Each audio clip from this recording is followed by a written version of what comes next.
ইয়াতুফু আলাইহিম উইলদানুম মুখাল্লাদুন বিআকওয়াবি ওয়া আবারিক। আল্লাহ বলেন আলা সুরুরিম মুতাকাবিলিন ইয়াতুফু আলাইহিম উইলদানুম মুখাল্লাদুনা বিআকওয়াবি ওয়া আবারিক। সূরা ওয়াকিয়ার মধ্যে আল্লাহ রাব্বুল আলামিন বলেন স্বামী এবং স্ত্রী তারা পরস্পর সামনাসামনি বসবে।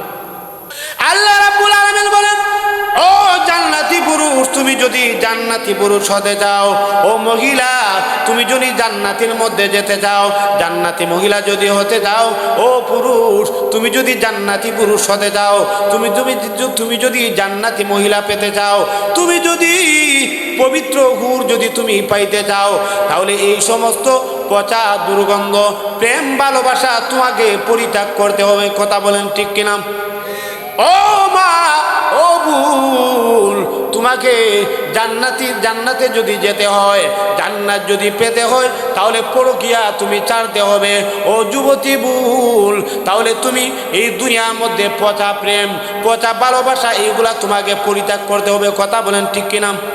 বাইরে আবার লক্ষ্য করে দেখুন, আল্লাহ রাব্বুল আলামিন বলেন ওই সময় পরস্পর যখন এইভাবে সামনাসামনি বসবে, সামনাসামনি বসার পরে এরপরে তাদের যখন আলাপ আলোচনা হবে, আল্লাহ রাব্বুল আলামিন বলেন ইয়াতুফু আলাইহিম উইলদানুম মুখাল্লাদুন, চির কিশোরেরা তাদের আশেপাশে তখন ঘুরতে থাকবে খাদেম। আল্লাহ রসুল বলেন তাদের প্রত্যেক জান্নাতির জন্য প্রায় 4,500 খাদেম থাকবে। বলেন না সুবহানাল্লাহ? 4,500 খাদেম।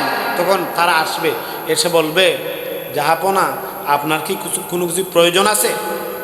বলবে আমার এইটা দরকার।